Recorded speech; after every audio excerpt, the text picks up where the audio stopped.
Good morning students, welcome to your social science class. बेटा हम आपका चैप्टर नंबर 5 है जो कर रहे थे 6 लेजर टाइम एक्टिविटीज़। ठीक है बेटा, ये हमारा ऑलमोस्ट हाफ चैप्टर हो चुका है। आज हम करेंगे योगा, आसन और प्राणायाम से भी हम अपने लेजर टाइम में अपनी थकावट है जो वो दूर कर सकते हैं और अपने माइंड को फ्रेश है वो कर सकते हैं। ठीक है बेटा, तो स्टार्ट करते हैं योगा, आसन एंड प्राणायाम के बारे में। Physical and mental stress make us sick and tired. अगर हमारे माइंड में फिजिकल स्ट्रेस है हमारे ऊपर, अगर हम शारीरिक रूप से थकावट में हैं या मेंटल स्ट्रेस या मानसिक रूप से थकावट में हैं तो हम बीमार लगेंगे। Make us sick and tired, sick लगेंगे एंड टायर्ड लगेंगे। Yoga helps us to lead a healthy and stress free life. और जो योगा है वो हमारी हेल्प करता है कि हम हेल्दी और स्ट्रेस फ्री लाइफ है वो स्पेंड करें। It also guides us to adopt a right eating habits. इसके अलावा योगा से हमें अपनी ईटिंग हैबिट्स भी ठीक करने का चांस मिलता है कि ये हमें गाइड करते हैं योगा में कि हमें किस तरह से अपनी ईटिंग हैबिट है वो करनी चाहिए, अडॉप्ट करनी चाहिए। Yoga is a part of ancient Indian culture. जो योगा है वो अभी नहीं आया, ये हमारे एंशियंट इंडियन कल्चर का ही एक पार्ट है। In recent time it has become very popular in India. अब के टाइम में जो योगा है ये पूरे इंडिया में बहुत ज़्यादा पॉपुलर हो गया है and all over the world में भी। ठीक है, योगा टीचेस वेरियस आसन। देखो जो बच्चे योगा करते हैं उनको पता है कि योगा में हमें बहुत सारे आसन सिखाए जाते हैं। टू बिल्ड एनर्जी गेन करने के लिए, टोन अवर मसल, अपनी मसल को स्ट्रांग बनाने के लिए, and keep our body fit, और अपनी बॉडी को फिट रखने के लिए। Yoga does not require any expensive equipment और venue.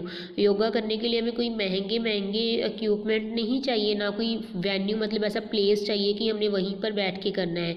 It can be practice anywhere. हम योगा की प्रैक्टिस कहीं भी बैठ कर सकते हैं, at any time of the day, और किसी भी टाइम पर कर सकते हैं। Pranayama regulates breathing and relaxes our body as well as mind. जो प्राणायाम आसन है बेटा, इसमें हम अपनी ब्रीथिंग को रेगुलर करते हैं, रेगुलेट्स ब्रीथिंग, और हमारी बॉडी को रिलैक्स भी मिलता है, बॉडी को भी और माइंड को भी। It also cures breath related problem. जिनको ब्रीथिंग की कोई प्रॉब्लम है, सांस से रिलेटेड कोई प्रॉब्लम है, तो प्राणायाम आसन करने से उनकी ये प्रॉब्लम है वो दूर हो जाती है। And stress related disorders like anxiety and depression. और कई बच्चे या बड़े जो भी है कोई एंग्जाइटी या डिप्रेशन में होता है तो उनके लिए भी ये प्राणायाम आसन है वो बहुत अच्छा है। Breathing plays an important role in our physical and mental health. जो हम ब्रीथिंग करते हैं, ब्रीथिंग ही हमारे फिजिकल और मेंटल हेल्थ के लिए बहुत इंपॉर्टेंट। अगर हमें देखो सांस ही मुश्किल आएगी तो हमारा फिजिकल भी हम ठीक नहीं रहेंगे और मेंटली भी। व्हेन वी इनहेल का मतलब होता है अंदर लेके जाना। When we inhale the breath help our body to absorb oxygen। जब हम अंदर सांस लेके जाते हैं तो हम क्या ऑब्जर्व करते हैं? Oxygen. The harmful carbon dioxide is removed from our body when we exhale मतलब जब हम सांस बाहर निकालते हैं तो हम क्या रिमूव करते हैं अपनी बॉडी से? Harmful carbon dioxide gas. Take a long deep breath. अब एक लंबा गहरा सांस लो। You will immediately feel mentally and physically relax. आप जब लंबा गहरा सांस लोगे ना तभी आप मेंटली और फिजिकली जो रिलैक्स करोगे। आप ध्यान रखो, जब आप कभी थक जाते हो, जब आपके दिमाग पर कई बार स्ट्रेस होता है तो आप लेते हो वो सांस, हम बहुत डीपली जो है ब्रेथ करते हैं वो। ठीक है, तो आपको देखो रन फास्ट फॉर 2 मिनट्स, आप 2 मिनट के लिए भागो। What do you notice about your breathing?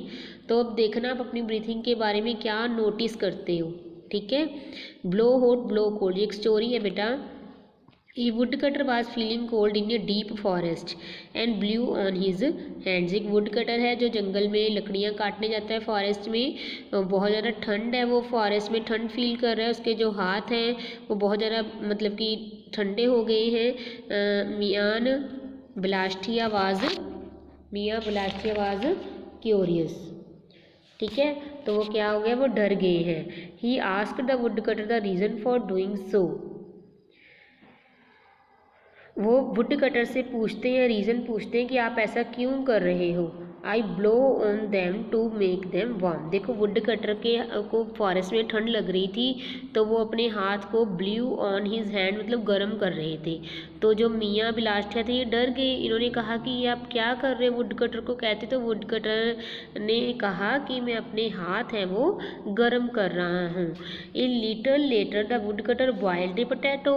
थोड़ी देर बाद अब वुड कटर पोटैटो बॉईल करने लगा आग पर।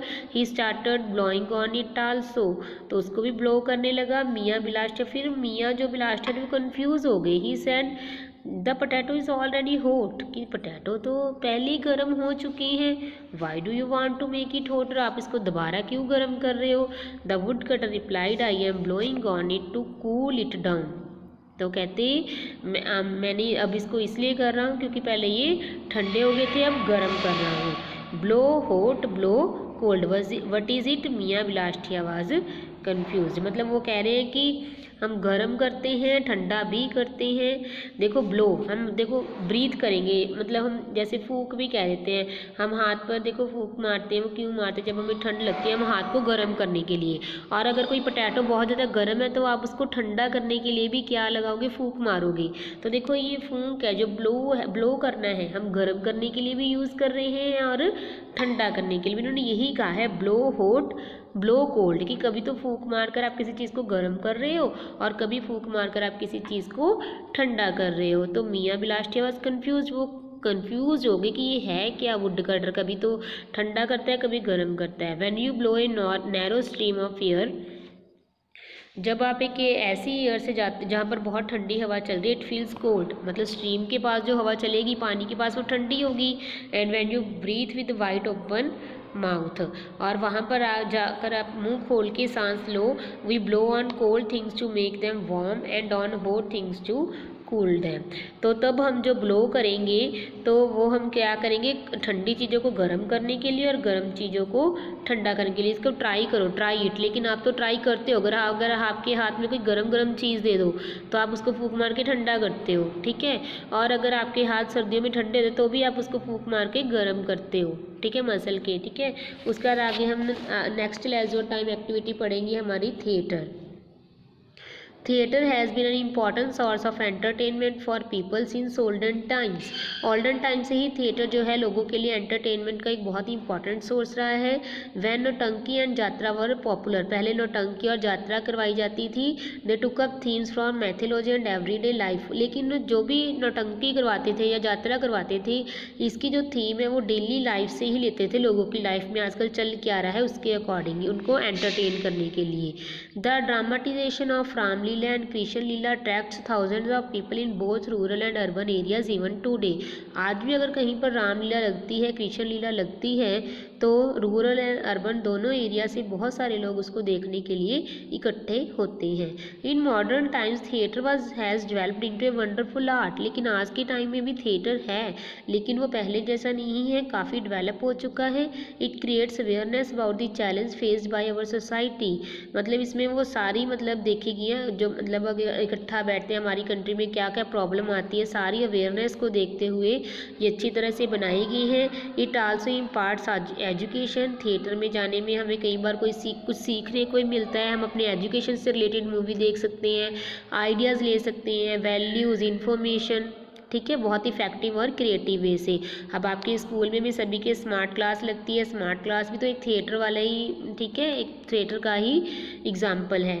Theatre is very popular as it establish direct contact between the actors and the audience. Theatre एक बहुत ही पॉपुलर मतलब डेवलपमेंट का हमारा मोड है, क्योंकि इसमें एक्टर और ऑडियंस के बीच में सीधा कांटेक्ट होता है। जैसे स्मार्ट क्लास में अगर आपको टीचर कुछ समझा रहे हैं तो वहाँ पर आपको पास एक्टर भी हैं और आप ऑडियंस भी हो। अगर आपको स्मार्ट क्लास में प्रैक्टिकली समझाया जाएगा वो आपके लॉन्ग टाइम तक रिटेन भी रहता है माइंड में।